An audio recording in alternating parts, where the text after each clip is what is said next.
Hello, viewers. Here's the Mindful Man reading another chapter from The Eden Plot by Paul G. Brett on Amazon KDP. I'll try and read it good.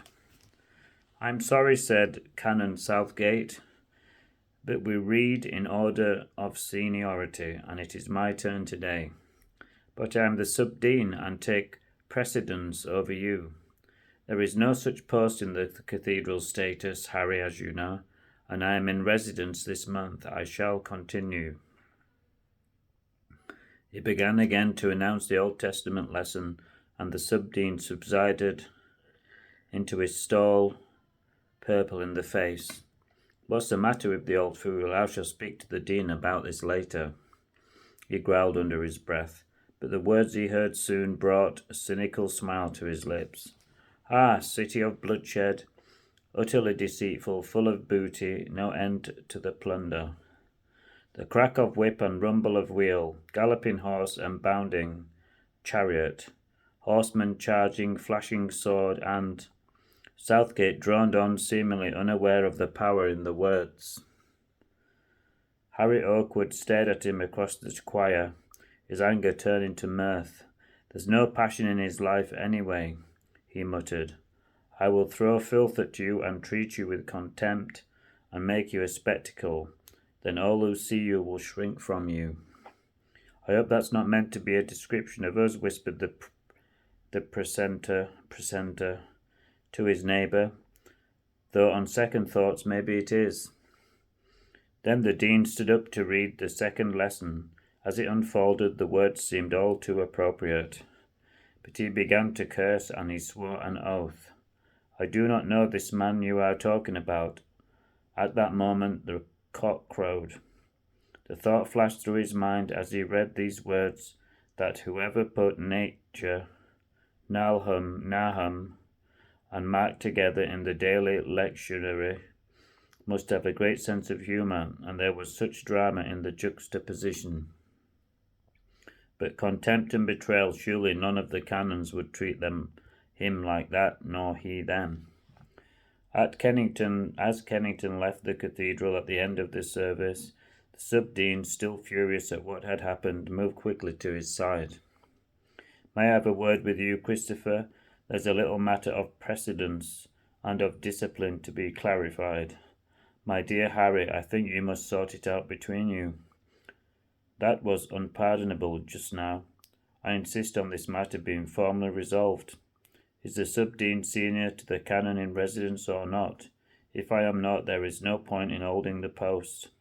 I wish to speak with you, Christopher. We may have to consult the cathedral lawyers about it.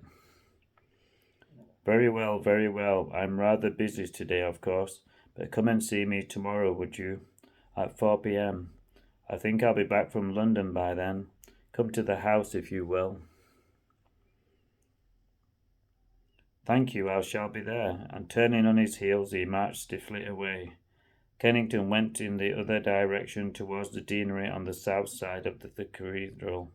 He had an important meeting the following day, and there was much to prepare. The presenter and the chaplain walked together to their rooms in the old deanery on the east side of the cathedral precincts. They were younger than the others and kept quiet when arguments like this blew up. It's an elephant's graveyard, a cathedral chapter. The chaplain was amazed at this. He had only recently been appointed to the post and felt lucky to have got it. He was also aware that the others called him the boy, but he didn't really mind. Our dean speaks with such dignity and without animosity to anyone, he thought. And Holloway is a strange one. Watch out for Bounds too. I wouldn't trust him an inch. You never know what he'll be up to next. The chaplain looked at him in horror but did not dare to say anything. The following day, after an early breakfast, Kennington put on his coat, retrieved his battered briefcase from the study and made his way to the station. The fast train to London and then a taxi should get him to his appointment at 11:30. Tom Morden was waiting for him in his palatial office.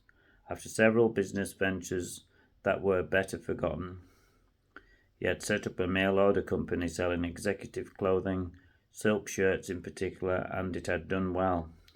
I'd called it Gat's Menswear, but the idea had somehow caught on and he couldn't change his name now. His wife had helped with the marketing at first, but it had grown so big that they now had a shed full of people working for them in a West London suburb. He was beginning to miss the thrill of building it all up. You had to be at the cutting edge of commerce. Think up an idea, persuade the bank, make $1 million and move on. Kennington arrived 10 minutes late and sat in a chair beside Mordaunt's secretary to catch his breath. She had rather large teeth, he noticed surreptitiously, and blonde hair that had not always been that colour. The phone rang constantly, and she seemed to deal with the enquiries in a most business-like manner. "Is he there yet?" came the familiar voice. "Yes, he's just arrived. Shall I send him in?" "And 2 cups of tea, darling, please." Mordaunt got up from his desk and came towards him, holding out both hands in exaggerated welcome. "Christopher, my old mate, it's good to see you," he said. "You should come and check up on me more often." "Tom, thank you for receiving me," he said with a smile. "You were always such a help. I could always rely on you to tell me what to do business-wise, as you say. You old smoothie, still up to your old tricks, I see." They drank their tea and Mordaunt looked at him inquiringly. "Now then, what can I do for you?" Kennington began to describe the problem he faced. "You know that I have been dean there since I left you, and we've always had a reasonable relationship with the diocese. They give us quite a large annual grant, and we welcome them for diocesan events, big services, ordinations, county gatherings, and so on." "You're still the chap for that sort of thing, Christopher," cut in Mordaunt with a grin. "Right background, you know, not like me."